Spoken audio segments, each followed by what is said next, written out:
Education class में स्वागत है आप लोग का।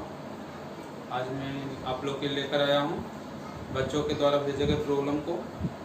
तो आज कुछ प्रॉब्लम हम लोग सोल्व करते हैं। तो चलिए, पहला क्वेश्चन कह रहा है कि जो 5 + 4 - 9 5 + 4 - 9 इस प्रकार 50 पदों का योगफल क्या होगा। 50 पदों का योग क्या होगा। यहाँ पर देखिए, यहाँ पर देखते हैं कि 5 + 4 - 9 5 + 4 - 9 5 + 4 - 9 अगर 50 पदों तक लिखते हैं तो उसका योग क्या होगा। तो यहाँ पर देखिए, 3 संख्या के बाद पुनः वह संख्या आ रही है, 3 संख्या के बाद वह पुनः वही संख्या आ रही है। जैसे 5 4 9 फिर 5 4 9 फिर 5 4 9, यानी अब देखते हैं कि 50 पदों में वह 3 संख्याएं कितनी बार आएगी। सबसे पहले ज्ञात करते हैं। तो क्या करेंगे, तो 50 में 3 से भाग देंगे, 16 16 यानी 50 पदों में 16 बार 5 + 4 - 9 आएगा, यानी 16 बार 5 + 4 - 9 आएगा। तो ये तो कंफर्म हो गया। तो 16 बार 5, तो इसको 5 + 4 - 9 करेंगे 16 बार। एक बार आएगा तो एक बार, 2 बार आएगा तो 2 बार, 16 बार आएगा तो 16 × 5 + 4 - 9। अब देखिएगा 2 पद बचा हुआ है, यानी 2 पद बचा हुआ है। तो आगे से 2 पद बचा हुआ है, इधर से 2 पद बचा हुआ है, यानी पहला पद 5 और दूसरा पद 4 बचा हुआ है। तो अंत में जो 2 पद बचा हुआ है 5 4, उसको लिख लेते हैं 5 + 4। अब देखिएगा 5 और 9 में से 9 घट गया 0, तो 16 × 0 + 5 4 9, यानी योगफल कितना हो जाएगा 9। ठीक है, योगफल कितना हो जाएगा 9। देखिएगा अगला क्वेश्चन है कि दो संख्याओं का अंतर योग एवं गुणनफल का अनुपात 1:7:24 है, तो उन संख्याओं का गुणनफल क्या होगा। क्वेश्चन है कि दो संख्याओं का अंतर योगफल और गुणनफल का अनुपात 1:7:24 है, तो उन संख्याओं का गुणनफल क्या होगा। तो देखिए, क्वेश्चन अनुपात समानुपात से भी बना सकते हैं और इस क्वेश्चन को मसा एवं लसा से बना सकते हैं। तो हम लोग यहाँ पर मसा और लसा से क्वेश्चन को बनाएंगे। तो क्वेश्चन कह रहा है कि दो संख्याओं का अंतर क्या कर रहा है, तो दो संख्याओं का अंतर योगफल एवं गुणनफल, इसका अनुपात दिया हुआ है 1:7:। देखिएगा यहाँ पर बता रहे हैं मसल में एक पैटर्न हम यहाँ आएगा, कभी लेसन बताएंगे तो बताएंगे। मान लिया जाए कि जो 2 संख्या है और उस 2 संख्या का मसा a मान लेते हैं, 2 संख्याओं का मसा a मान लेते हैं और दोनों संख्याओं का फर्स्ट हो गया और सेकंड, दोनों संख्याओं का अनुपात x:y मान लेते हैं। अब संख्याएं अनुपात में रहेगा तो उसमें मसा शामिल नहीं रहेगा। ठीक है, और प्रत्येक संख्या में मसा या लसा कोई में भी मसा होना अनिवार्य है। ठीक है, तो मसा a मान लिए और पहले संख्या और दूसरी संख्या का अनुपात x:y मान लेते हैं। तो जब संख्याएं अनुपात में हो तो उसमें मसा नहीं होता। अगर उस अनुपात में मसा से गुणा कर देते हैं तो पूरी तरह संख्या हो जाता है। एक चीज जानिए कि किसी अनुपात में दिया गया संख्या को उस संख्या के अनुपात को मसा में गुणा करते हैं, वह पूरा संख्या हो जाता है। तो मसा a मान लिए, पहला संख्या दूसरा संख्या का अनुपात x:y मान लिए। तो अब यहाँ पर पहला संख्या पूर्ण रूप में पहला संख्या क्या हो जाएगी, a × x। ठीक है, अब ये पूरा संख्या हो जाएगा। अब सेकंड संख्या अगर देखा जाए तो सेकंड संख्या क्या हो जाएगी, a × y, ये पूरा संख्या हो जाएगा। ठीक है, और इन दोनों का अनुपात अगर निकालेगा तो x:y, यानी अनुपात में जब रहता है तो संख्या में मसा नहीं रहता है, और जब उस संख्या के अनुपात में मसा से गुणा करते हैं तो वह पूर्ण संख्या यानी पूरी तरह वह संख्या हो जाता है। तो अब यहाँ पे देखिएगा, पहला संख्या आ गया x, दूसरा संख्या आ गया ay। एक चीज और जानिए कि यहाँ पर देखिए कि एक चीज यहाँ पर जानिए कि यहाँ पर अंतर है, तो यहाँ पर अंतर लिखते हैं, क्या होगा ax - ay।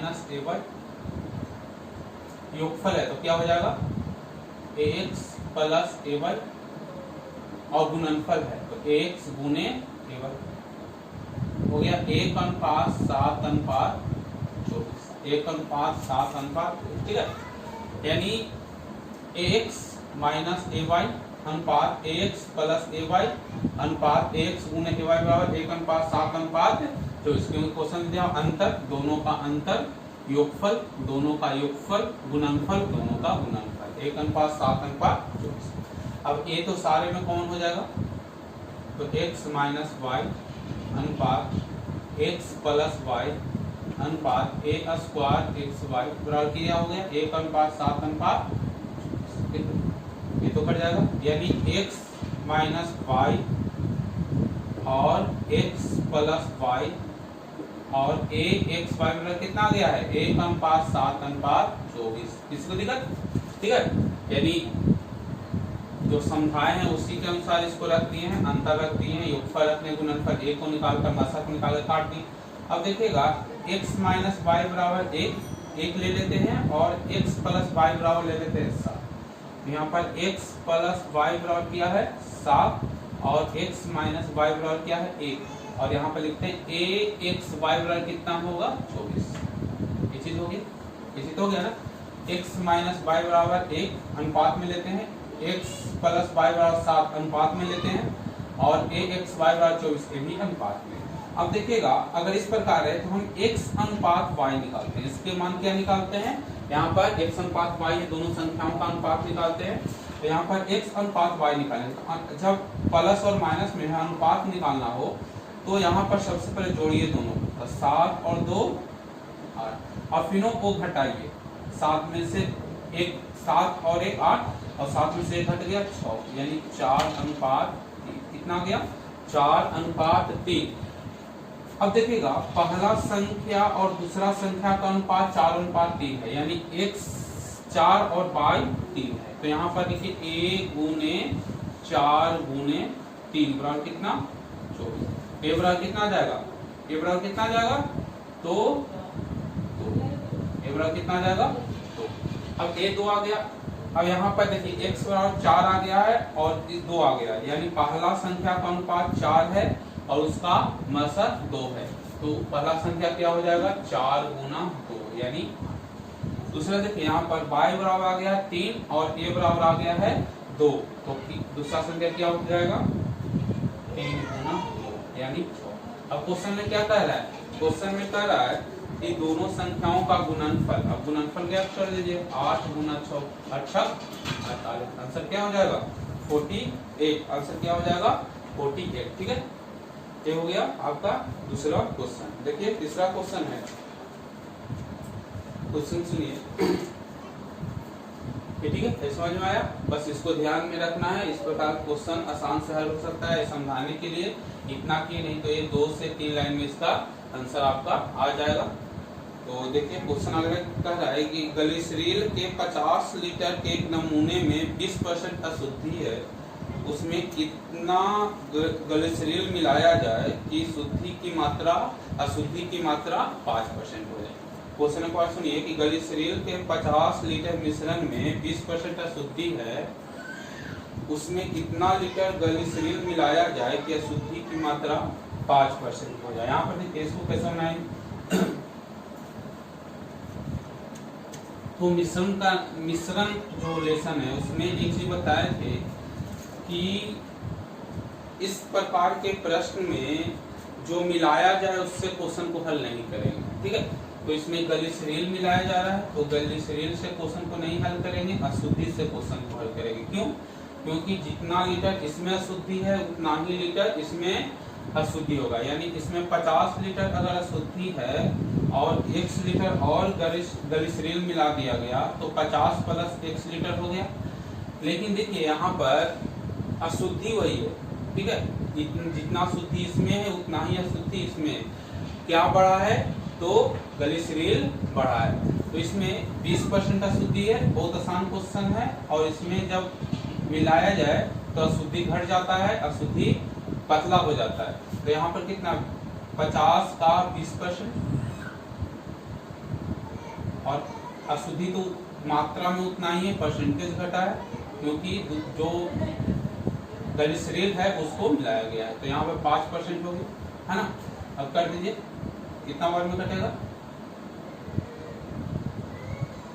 तो 50 प्लस x बराबर कितना 200 एक्स स्क्वायर कितना हो जाएगा 200 घटाओ 50 यानी कितना 150 लीटर। कितना लीटर हो जाएगा 150 लीटर। ठीक है, अब देखिएगा अगला क्वेश्चन है,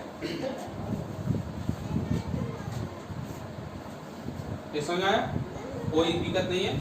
50 लीटर 20% था, ग्लिसरीन मिला दिया गया तो अशुद्धि स्वाभाविक है कि मिश्रण बढ़े, तो जो अशुद्धि की मात्रा तो ही रहेगा यहाँ पर, लेकिन उसका परसेंटेज घटेगा क्योंकि दूसरा पदार्थ इसमें मिलाया जाए, तो इसका जो स्थिर रहेगा दोनों संतुलित रहेगा, उसको संतुलन करके उसका आंसर ज्ञात कर सकते हैं। अगला क्वेश्चन है, देखिए यहाँ पर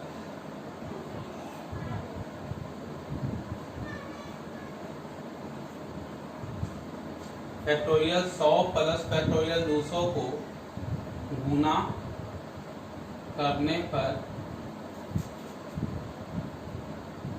दाएं तरफ से लगातार जीरो की संख्या,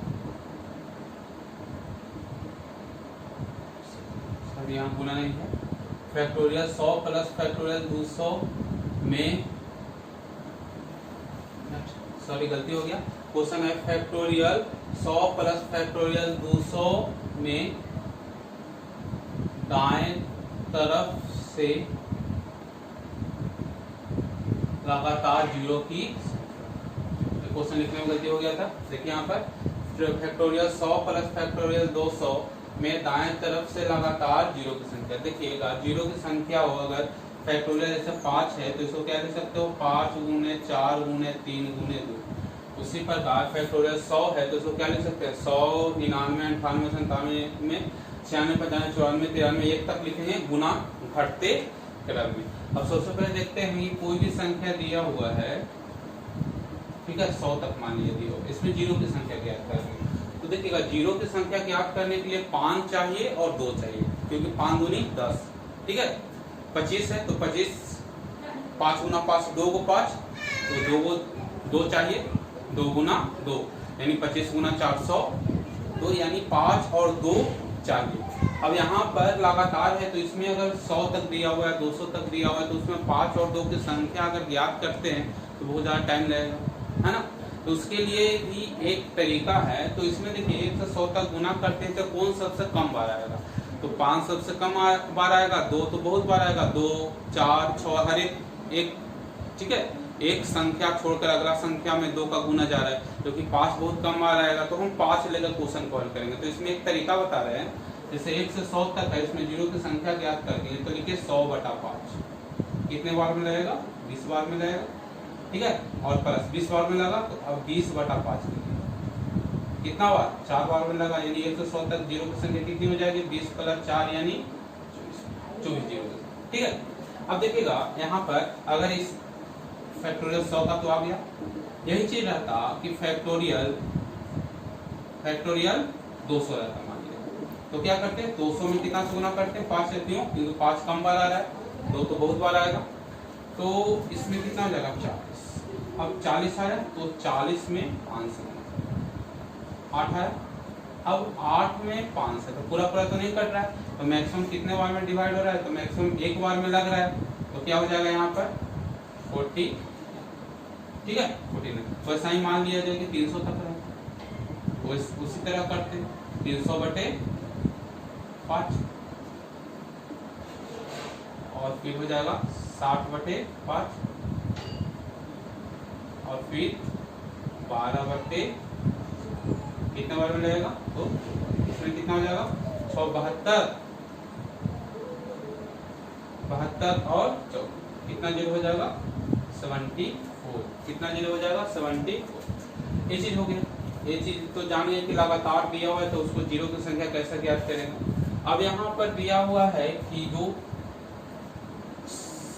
फैक्टोरियल 100 प्लस फैक्टोरियल 200 में जीरो की संख्या, तो फैक्टोरियल 100 तक तो 24 जीरो आएगा और फैक्टोरियल 200 तक तो 48 जीरो आएगा, या इसमें जीरो की संख्या कितना हो जाएगा 24 जीरो और इसमें जीरो की संख्या कितना हो जाएगा 48। अब देखिएगा बहुत सारा स्टूडेंट करता है प्लस कर देता है तो गलत हो जाएगा, यहाँ पर प्लस है तो सोचिए यहाँ पर छोटा सा एक प्रश्न लेते हैं कि अगर हम 1 से 5 तक गुना करेंगे, 1 गुने 2 गुने 3 गुने 4 गुने 5 तक गुना करेंगे, 1 से हम 5 तक गुना करते हैं तो इसमें कितना जीरो आएगा, तो यहाँ पर गुना कीजिए, बहुत साधारण सा क्वेश्चन है, तो कितना हो जाएगा 120। अगर हम इस तरह 10 तक गुना करेंगे, ठीक है, 10 तक गुना करें तो कुछ आएगा, तो इसमें देखिए, इसमें मान लीजिए कि 2 जीरो आएगा, तो अगर 120 में अगर 2 जीरो जोड़ेंगे तो अंत में तो एक ही जीरो आएगा, अंत में तो एक ही जीरो आएगा। यहाँ पर वही क्वेश्चन आ रहा है कि इसमें 24 आ रहा है और इसमें कितना आ रहा है 48 जीरो। अब देखिएगा कि 100 में अगर 100 तक गुना करेंगे तो यहाँ 24 को जीरो है, उसके बाद कोई संख्या आएगा, मान लीजिए 4 आया 5 आया, इस प्रकार आएगा। और जब 200 तक गुना करेंगे तो इसमें तो 24 जीरो तक होगा, 24 जीरो तक होगा यहाँ पर 24, उसके बाद यहाँ पर जीरो जीरो, यहाँ पर इसमें 48 इसमें 49 जीरो आ रहा है, तो यहाँ तक जीरो जीरो आएगा 49, उसके बाद संख्या आएगा। लेकिन जब ये दोनों को जोड़ेंगे तो यहाँ पर 24 जीरो तक आएगा, जीरो तक 24 को जुड़ेगा, उसके बाद यहाँ मान लीजिए 4 है 5 है तो यहाँ पर 4 5 आएगा, ठीक है। यानी इसमें जो अगर दोनों को जोड़ेंगे तो टोटल कितना जीरो तक आएगा 24 जीरो तक, यानी फैक्टोरियल 100 प्लस फैक्टोरियल 200 में दाईं तरफ जीरो की संख्या कितनी हो जाएगी 24 जीरो की संख्या, ठीक है। इसमें एक और क्वेश्चन बन सकता है कि फैक्टोरियल 100 गुने फैक्टोरियल 200 तक। अब देखिएगा यहाँ पर यही चीज को हम अगर गुना करते हैं तो गुना करते तो सारा जीरो हो जाता है, यहाँ पर अगर गुना रहे फैक्टोरियल 100, एक नया क्वेश्चन भी हो सकता है, फैक्टोरियल 200 तक गुना रहता तो इसमें देखिए, इसमें ऊपर वाला में 24 जीरो आ जाता, ठीक है, और नीचे वाला में 49 जीरो आ जाता, ठीक है, और पूरा जीरो गुना है तो पूरा जीरो एक साथ गुना होगा तो सारा जीरो आ जाएगा, यानी ये दोनों जीरो जुड़ जाता, ठीक है, ये दोनों जीरो जुड़ जाता है, यानी कितना जीरो आ जाता 73 जीरो, कितना जीरो आ जाता 73 जीरो। यानी एक चीज जाने कि अगर फैक्टोरियल के रूप में इस प्रकार क्वेश्चन दिया हुआ रहे, हम याद कर लीजिए, फैक्टोरियल के रूप में क्वेश्चन दिया हुआ रहे, उसमें दाईं उस जीरो की संख्या ज्ञात करना हो तो उस फैक्टोरियल में जो सबसे छोटी संख्या होगी उसमें जीरो की संख्या होगी, वही आपका आंसर होगा। अगर गुना के रूप में रहे तो सारे संख्याओं को जीरो ज्ञात करना है और सभी जीरो को, ठीक है, जो जीरो आएगा उसको जोड़ देना है और जोड़कर आएगा वो आंसर होगा। यानी अगर जोड़ रहे तो उसमें छोटा संख्या का जीरो आएगा, अगर गुना रहे तो सारे जीरो को ज्ञात कर हमको उसको जोड़ना है, ठीक है। तो ये क्वेश्चन काफी अच्छा है। अब अगला क्वेश्चन है और संभवतः अंतिम क्वेश्चन है, क्वेश्चन कह रहा है, वो क्वेश्चन सुनिए।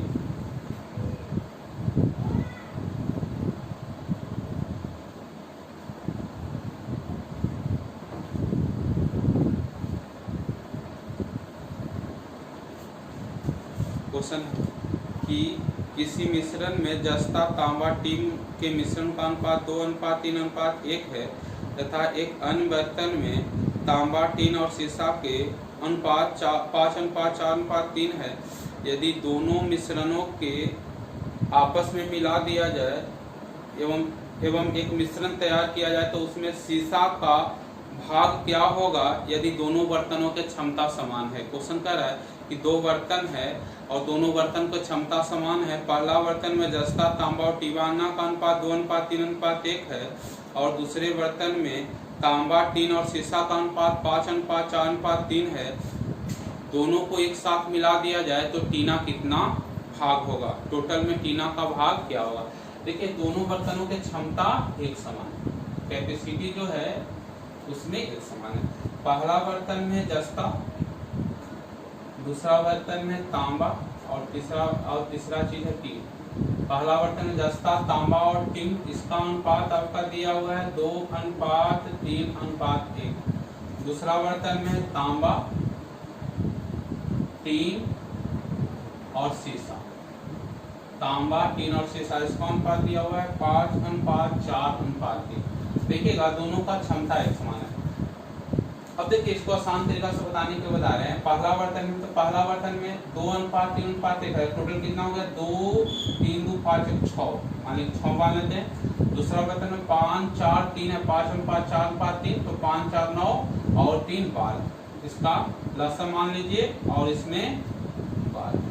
यानी मान लेते हैं कि जो पहला बर्तन में 12 किलोग्राम मिश्रण है और दूसरा बर्तन में भी 12 किलोग्राम मिश्रण है, क्योंकि दोनों का क्षमता एक समान है। ये मिश्रण लेसन में आपको क्वेश्चन बताया हुआ है, एक क्वेश्चन को जाकर देखिएगा। इस प्रकार पूरा क्वेश्चन, बहुत सारा क्वेश्चन इसमें आता है। इसमें देखिए बताए होंगे कि अगर दो बर्तनों की क्षमता एक समान हो और उसमें पदार्थ दिया हुआ हो तो पदार्थ के अनुपात को जोड़कर उसका लसर ज्ञात करते हैं, वही क्षमता मान लेते हैं। अगर अनुपात दिया हुआ है तो अनुपात से गुना करते हैं। तो लसर निकाल लिया, तो पहला में 6 और दूसरा में 12 का लसर 12, तो पहला में 12 किलोग्राम मान लिया और दूसरा में भी 12 किलोग्राम मान लिया। तो पहला में 12 किलोग्राम में जस्ता की मात्रा क्या हो जाएगी, तो जस्ता कितना भाग है, 2 बटे कितना 3 2 5 6, तो 12 लीटर में कितना हो जाएगा, 12 किलोग्राम में कितना हो जाएगा 4 किलोग्राम। 12 किलोग्राम में कितना हो जाएगा 4 किलोग्राम जस्ता हो जाएगा। अब दूसरा होता है तांबा, तो पहला बर्तन में तांबा कितना हो जाएगा 3 बटे 6 और गुने 12, यानी 6 किलोग्राम हो जाएगा। दूसरा बर्तन में तांबा, तो दूसरा बर्तन में तांबा क्या हो गया 5 बटे कितना 5 और 9 3 12 और गुने, यानी पहला बर्तन में 6 और दूसरा बर्तन में 5, यानी कितना पहला बर्तन में 6 किलोग्राम और दूसरा बर्तन में 5 किलोग्राम, यानी कुल कितना किलोग्राम हो गया 11 किलोग्राम। अब हो गया एक तांबा। अब टीन देखते हैं, तो टीन कितना हो गया, तो पहला बर्तन में 1 बटा 6 भाग है और गुने 12 हो जाएगा, तो 2 किलोग्राम। दूसरा बर्तन में है टीन 4 बटे 12 भाग, ठीक है, एक बार कट गया, यानी कितना हो जाएगा इधर 2 और इधर 4, ठीक है ना, 4 2, यानी टोटल टीन की मात्रा कितना हो जाएगा 6। अब शीशा की मात्रा देखते हैं, तो शीशा वाली पहला बर्तन में वाली दूसरा बर्तन में, तो दूसरा बर्तन में 3 बटे कितना 12 और गुने 12, यानी कितना हो जाएगा शीशा 3 किलो। शीशा यहाँ पर शीशा कितना हो जाएगा 3 किलोग्राम। अब यहाँ पर चारों का अनुपात कितना हो जाएगा आपका, पहला 4 आया है क्या जस्ता, दूसरा तांबा 11 और तीसरा टीन 6 और चौथा शीशा 3, यानी जब तीसरा बर्तन में लाएंगे उसमें जस्ता तांबा टीन शीशा का अनुपात 4 अनुपात 11 अनुपात 6 अनुपात 3 होगा। अब क्वेश्चन में पूछा जा रहा है कि शीशा, ठीक है, कितना भाग शीशा होगा, टोटल मिश्रण का कितना भाग शीशा होगा, तो 3 भाग शीशा, शीशा का पूछ रहा है, तो कह रहा है 3 भाग शीशा, टोटल मिश्रण कितना हो गया, तो जोड़िए, ठीक है, तो जोड़िए 15 और 6 21 और 3 24, यानी 1 बटे 8 भाग शीशा। एक क्वेश्चन आपका मिश्रण में बताया हुआ था,